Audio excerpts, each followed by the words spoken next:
പുത്രൻ്റെയും പരിശുദ്ധാത്മാവിൻ്റെയും നാമത്തിൽ ആമേൻ. പരിശുദ്ധ ദൈവമാതാവിൻ്റെ കരം പിടിച്ച് ദൈവപിതാവിനെ മുഖാഭിമുഖം കാണുവാൻ ഈ ഭൂമിയിലായിരുന്നുകൊണ്ട് മരിയൻ ഉടമ്പടി എടുത്തുകൊണ്ട് കൂടുതൽ വിശ്വസ്തയോടെ തീക്ഷ്ണതയോടെ മരിയൻ ഉടമ്പടി നിബന്ധനകൾ പാലിച്ച് മുന്നേറാൻ ഉതകുന്ന ലിവിങ് ഓറക്കിൾസ് ജീവവചസ്സുകൾ എന്ന വലിയ ശുശ്രൂഷയുടെ 43-ാമത്തെ എപ്പിസോഡിലേക്ക് എല്ലാവരെയും ദൈവനാമത്തിൽ സ്വാഗതം ചെയ്യുന്നു. ഇന്ന് നമ്മൾ സാക്ഷ്യ വചന വിശകലനത്തിനായി എടുത്തിരിക്കുന്നത് അബുദാബിയിൽ നിന്നുള്ള എബിയുടെയും കുടുംബത്തിൻ്റെയും വലിയൊരു സാക്ഷ്യമാണ്. എൻ്റെ പേര് എബി, ഇതെൻ്റെ ഭാര്യ ഡയാന, ഇത് ഞങ്ങളുടെ കുഞ്ഞ് ആദം. ഞങ്ങൾ അബുദാബിയിൽ നിന്ന് വരുന്നു. നാട്ടിലെ പാലായാണ് സ്വദേശം. എബിയും ഭാര്യ ഡയാനയും പിഞ്ചു കുഞ്ഞുമായിട്ട് നവംബർ മാസം 21-ാം തീയതി ജനിച്ച കുഞ്ഞുമായിട്ട് ആദം എന്ന മകനുമായിട്ട് പറയുന്ന വലിയൊരു സാക്ഷ്യം. ഈ സാക്ഷ്യത്തിൻ്റെ പ്രത്യേകത, എബി എന്ന മകൻ 2022 മുതൽ കൃപാസനത്തിലെ മരിയൻ ഉടമ്പടിയിലാണ്. ഇത് 3-ാം ഉടമ്പടി സാക്ഷ്യമാണ് ഈ മകൻ പറയുന്നത്. വൈഫും 2024 മുതൽ മരിയൻ ഉടമ്പടിയിൽ ജീവിക്കുന്ന ഒരു വ്യക്തിയാണ്.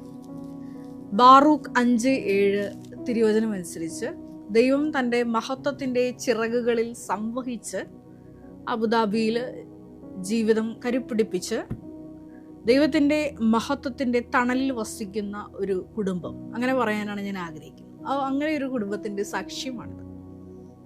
ദൈവം തൻ്റെ മഹത്വത്തിൻ്റെ ചിറകുകളിൽ ഒരു വ്യക്തിയെ, അതുമല്ലെങ്കിൽ ഒരു ഭവനത്തെ സംവഹിക്കുമ്പോൾ അസാധ്യമായ വലിയ ദൈവിക ഇടപെടലുകൾ അവരുടെ ജീവിതത്തിൽ ഉണ്ടാവും. ഈ കഴിഞ്ഞ ദിവസങ്ങളിലൊക്കെ ബഹുമാനപ്പെട്ട VP ജോസഫ് അച്ഛൻ്റെ കൂടെ സിംഗപ്പൂരിലെ ആദ്യമായിട്ട്, ഞാൻ ഇന്ത്യക്ക് വെളിയിൽ ആദ്യമായിട്ട് പോകുന്നത് ഈ ഒരു മരിയൻ ഉടമ്പടി ധ്യാനത്തിനായിട്ടാണ്. അപ്പോൾ ദൈവത്തിൻ്റെ മഹത്വത്തിൻ്റെ ചിറകുകളിൽ സംവഹിച്ചാണ് അങ്ങോട്ട് പോയത് എന്ന് വെളിവാക്കുന്ന ഒരുപാട് ജീവിതാനുഭവങ്ങൾ എനിക്കുണ്ടായി. ഞാനൊരു ദിവസം എൻ്റെ ശുശ്രൂഷയിലായിരിക്കുന്ന ഓഫീസിലായിരിക്കുന്ന സമയത്ത് ഒരു മകൻ ജോൺസൺ എന്നാണ് എൻ്റെ ഓർമ്മയിലുള്ളത്. ഈ എൻ്റെ ഓഫീസിലോട്ട് കയറി വന്ന് ഇപ്രകാരം പറഞ്ഞു, സിസ്റ്റർ സിംഗപ്പൂരിലോട്ട് വരണമെന്ന് പറഞ്ഞു. അപ്പോൾ എനിക്ക് അതറിയത്തില്ലായിരുന്നു. ബഹുമാനപ്പെട്ട VP ജോസഫ് അച്ഛൻ അവിടെ കൗൺസിലേഴ്സിന് വേണമെന്ന് പറഞ്ഞപ്പോൾ അങ്ങനെയാണ് എൻ്റെ പേരും ആഡ് ചെയ്തത്. സാധാരണ ബഹുമാനപ്പെട്ട VP ജോസഫ് അച്ഛൻ്റെ കൂടെ വിജയകുമാർ സാറാണ് വിദേശ ധ്യാനങ്ങളിലെല്ലാം അക്കമ്പനി ചെയ്യുന്നത്. അപ്പോൾ ആദ്യം ഈ ജോൺസൺ എന്ന സഹോദരൻ ഇങ്ങനെ പറയുകയും പിന്നീട് ബഹുമാനപ്പെട്ട VP ജോസഫ് അച്ഛൻ എന്നെ ഈ ഒരു ശുശ്രൂഷയിൽ പങ്കാളിയാക്കുകയും ചെയ്തപ്പോൾ എനിക്ക് ഒരുപാട് ദൈവപിതാവിനോട് വലിയ നന്ദി ഹൃദയത്തിൽ തോന്നി. അതിനൊരുപാട് കാരണങ്ങളുണ്ട്. നിങ്ങൾക്ക് എല്ലാവർക്കും അറിയാവുന്ന പോലെ ഈ നവംബർ മാസം 21-ാം തീയതിയായിരുന്നു എൻ്റെ കോൺസെക്രേഷൻ ഡേ. ഈ ഞാൻ പറയാൻ പോകുന്ന സാക്ഷ്യത്തിനും ഈ നവംബർ 21-ആയിട്ടൊരു ബന്ധമുണ്ട്. അപ്പോൾ ഈ കോൺസെക്രേഷൻ കഴിഞ്ഞ് 90 ദിവസത്തിനുള്ളിലാണ് ദൈവപിതാവ് എന്നെ ഒരു വലിയ മിഷനിലോട്ട് സിംഗപ്പൂരിലോട്ട് കൂട്ടിക്കൊണ്ട് പോയത്. അത് ഞാനിത് പറയാൻ കാരണം എന്ന് വെച്ചാൽ, നിങ്ങൾ ഈ ഒരു രാജ്യത്തിന് വേണ്ടി പ്രത്യേകമായിട്ട് പ്രാർത്ഥിക്കണം. കാരണം ഈ സിംഗപ്പൂരിൻ്റെ ഒരു പ്രത്യേകത എന്ന് പറഞ്ഞാൽ ചൈനയായിട്ട് തൊട്ടടുത്ത് കിടക്കുന്ന ഒരു രാജ്യം. ഒരുപാട് ചൈനീസ് മക്കൾ ഇവിടെ വന്നു പോകുന്ന ഒരു രാജ്യമാണ്. നിങ്ങൾക്കറിയാവുന്ന പോലെ ക്രിസ്തു മതം അത്ര പ്രചാരം നേടാത്ത ഒരു രാജ്യമാണ് ചൈന. അവിടെ പല മതങ്ങളും, ബുദ്ധമതം, ജൈനമതം പോലുള്ള മതങ്ങൾ വളരെ പോപ്പുലറായിട്ട് നിൽക്കുമ്പോൾ അവിടുത്തെ ഒത്തിരി മക്കളാണ് ഈ സിംഗപ്പൂരിലോട്ട് കടന്നു വന്ന് ഈസ്റ്റർ ദിനം മാമോദീസ സ്വീകരിച്ച്, ഞങ്ങളവിടെ ചെന്നപ്പോൾ അറിയാൻ സാധിച്ചത് 3000-ഓളം വ്യക്തികളാണ് ഒരു ഈസ്റ്റർ ദിനത്തിൽ അവിടെ ക്രിസ്തു മതത്തിലേക്ക് ചേർക്കപ്പെടുന്നു.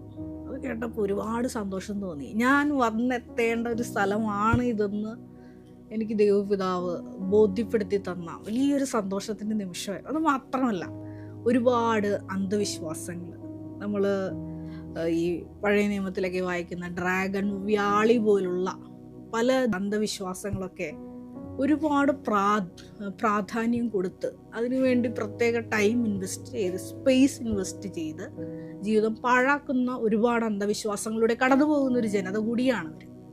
സിംഗപ്പൂരിലും ഇത്തരത്തിലുള്ള വിശ്വാസങ്ങൾ പലയിടങ്ങളിൽ പൊതുസ്ഥലങ്ങളിൽ ഫോളോ ചെയ്യുന്നത് നേരിട്ട് കാണാൻ സാധിച്ചു. അവിടെയൊക്കെ ഞാൻ ആ മണ്ണിൽ ചവിട്ടി നിന്നപ്പോൾ പരിശുദ്ധ അമ്മയ്ക്ക് ഈ വിഷയങ്ങളെല്ലാം, ഏതെല്ലാം അന്ധവിശ്വാസങ്ങൾ അവിടെ നിലനിൽക്കുന്നുവോ അവിടെയെല്ലാം പരിശുദ്ധമ്മ ദൈവമാതാവേ, നീ സർപ്പത്തിൻ്റെ തല തകർത്തതുപോലെ വിജയം വരിച്ച് ഒരു മരിയൻ പ്രത്യക്ഷീകരണ നടക്കുന്ന ഒരു ഭൂമിയായി ആ സ്ഥലത്തെ വളർത്തണം എന്ന് പ്രാർത്ഥിച്ചുകൊണ്ടാണ് അവിടെ നിന്ന് പിൻവാങ്ങിയത്. ഒപ്പം തന്നെ അവിടെ മരിയൻ ഉടമ്പടി എടുത്ത് പുതുക്കി ജീവിക്കുന്ന മക്കള് ഇവിടുത്തെ കൃപാസനത്തിൽ നടന്ന പരിശുദ്ധമ്മയുടെ പ്രത്യക്ഷീകരണത്തിൻ്റെ ഒരു വാഹകരായിട്ട് വർത്തിക്കണം എന്നുള്ള വലിയൊരു ആഗ്രഹം കൂടി മനസ്സിൽ അവിടെ നിന്ന് പിരിയുമ്പോൾ ഉണ്ടായിരുന്നു.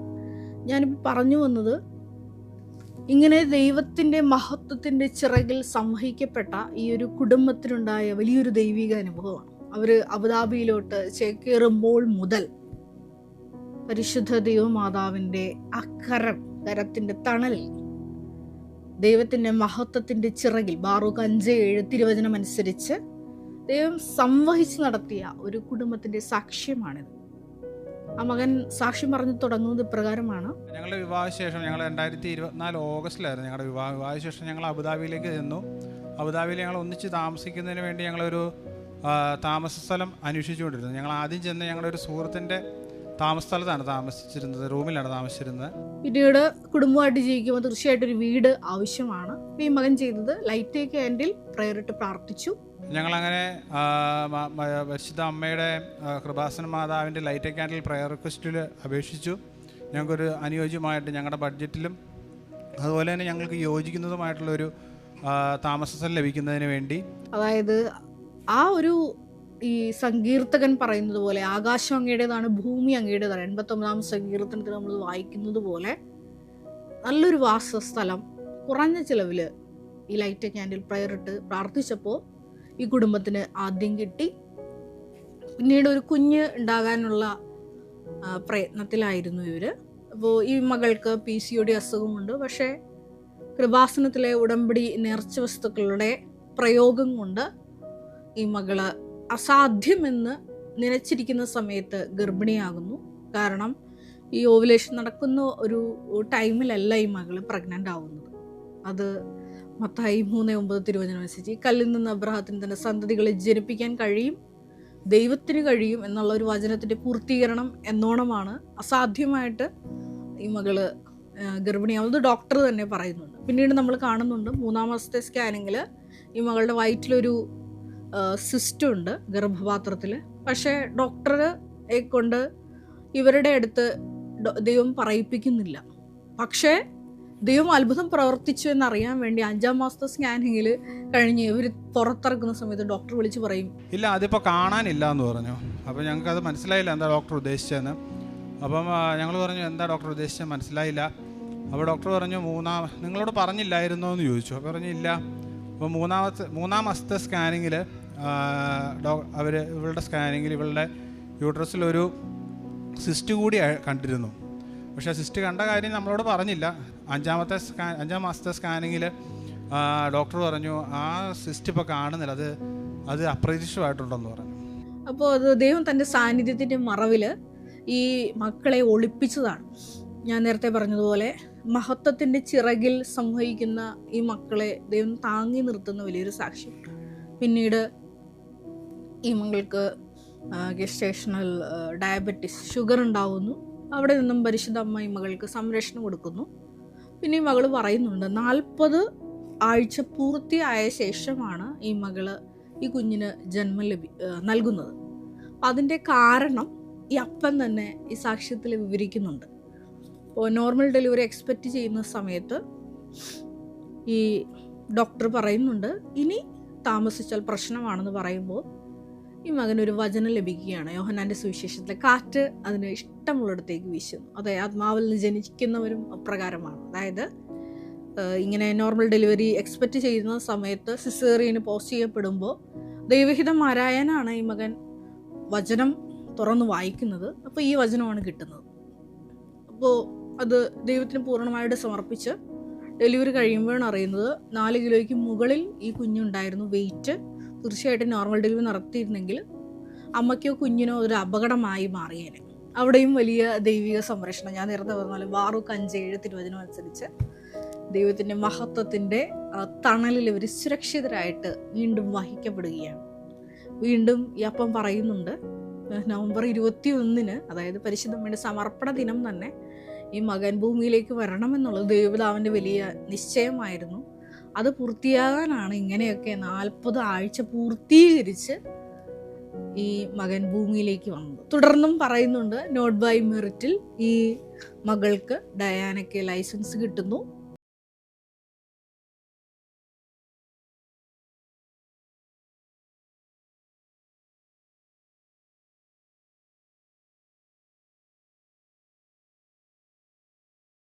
വരുത്തുന്നു, വിഷയത്തിനൊരു തീരുമാനമുണ്ടാക്കുന്നു. അങ്ങനെ പോകുന്നു. വളരെ നീണ്ട സാക്ഷ്യമാണത്. 31 മിനിറ്റോളം ഈ മകൻ ഈ സാക്ഷ്യം പറയുന്നുണ്ട്. ഞാൻ അതിൻ്റെ പ്രസക്തമായ കാര്യങ്ങളാണ് പറഞ്ഞത്. ഒരു കാര്യവും കൂടി ഈ സഹോദരൻ പറയുന്നുണ്ട്. കുഞ്ഞ് ജനിച്ചു കഴിഞ്ഞതിന് ശേഷം കുറച്ച് കോംപ്ലിക്കേഷൻ ഉണ്ടാവുന്നു. അപ്പോൾ NICUവിൽ കുഞ്ഞിനെ അഡ്മിറ്റ് ചെയ്യേണ്ട വരുന്നു. അമ്മ ഡിസ്ചാർജ് ആയപ്പോഴും കുഞ്ഞ് NICU തന്നെയാണ്. അപ്പോഴും ഈ സഹോദരൻ പ്രാർത്ഥിക്കുന്നുണ്ട്, സഞ്ചരി മാതാവേ, കുരിശിൻ്റെ ചുവട്ടിൽ അമ്മ നിന്നതുപോലെ ഞങ്ങൾക്ക് ഈ സമയം ഇവിടെ നിൽക്കാൻ പറ്റില്ല.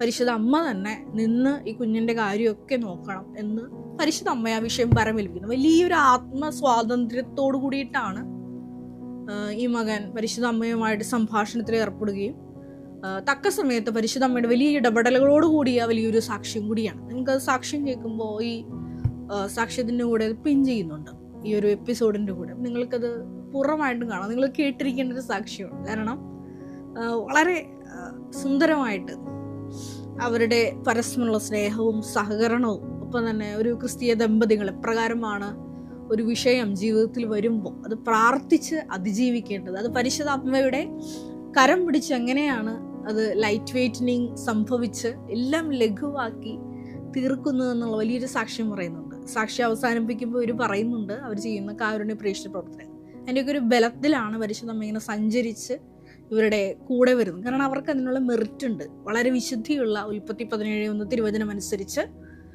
എൻ്റെ മുമ്പാകെ വ്യാപരിക്കുക, വിശുദ്ധിയിൽ വ്യാപരിക്കുക എന്നുള്ള അബ്രാഹത്തിനോട് ആദ്യമായിട്ട് ഉടമ്പടി ചെയ്യുമ്പോൾ ദൈവപിതാവ് നൽകിയ ആ ഒരു കൽപ്പന ഇവർ അച്ചട്ടായിട്ട് അവരുടെ ജീവിതത്തിൽ പ്രാവർത്തികമാക്കുന്നു. ഈ ഒരു സാക്ഷ്യം കേട്ടപ്പോൾ എൻ്റെ മനസ്സിലോട്ട് ഓടി വന്ന വചനം ഇതാണ്, ഏശയ്യ 49:8. ദൈവമായ കർത്താവ് അരുളി ചെയ്യുന്നു, പ്രസാദകാലത്ത് ഞാൻ നിനക്ക് ഉത്തരമരുളി, രക്ഷയുടെ ദിവസത്തിൽ ഞാൻ നിന്നെ സഹായിച്ചു. രാജ്യം സ്ഥാപിക്കാനും ശൂന്യമായ അവകാശഭൂമി പുനർവിഭജനം ചെയ്തു കൊടുക്കാനും ഞാൻ നിന്നെ സംരക്ഷിച്ച് ജനത്തിന് ഉടമ്പടിയായി നൽകിയിരിക്കുന്നു. ഈ വചനത്തിന് ഒരുപാട് അർത്ഥങ്ങളുണ്ട്. അതായത് ഒന്നാമതായിട്ട് നമ്മൾ വായിച്ചു കേട്ടത് പ്രകാരം പ്രസാദകാലത്ത് ഞാൻ നിനക്ക് ഉത്തരമരുളി. ആദ്യം നമ്മൾ കേട്ടായിരുന്നു യോഹന്നാൻ 3:8. ഉടമ്പടിയിൽ നിലനിൽക്കെ തന്നെ ഒരു പ്രതിസന്ധി ഘട്ടം വരുമ്പോൾ വചനം ഓപ്പൺ ചെയ്യുമ്പോൾ ഈ മകനോട് ദൈവപിതാവ് നേരിട്ട് സംസാരിക്കുകയാണ്. കാറ്റ് അതിന് ഇഷ്ടമുള്ളിടത്തേക്ക് വീശുന്നു. അതായത് നീ എൻ്റെ മഹത്വത്തിൻ്റെ തണലിൽ സുരക്ഷിതനാണ്, നിനക്ക് ഈ ഒരു തീരുമാനമായിട്ട് സെറിയൻ എന്ന തീരുമാനവുമായിട്ട് മുമ്പോട്ട് പോകാമെന്ന് ദൈവം ഈ മകന് അഷ്വറൻസ് കൊടുക്കുകയാണ്.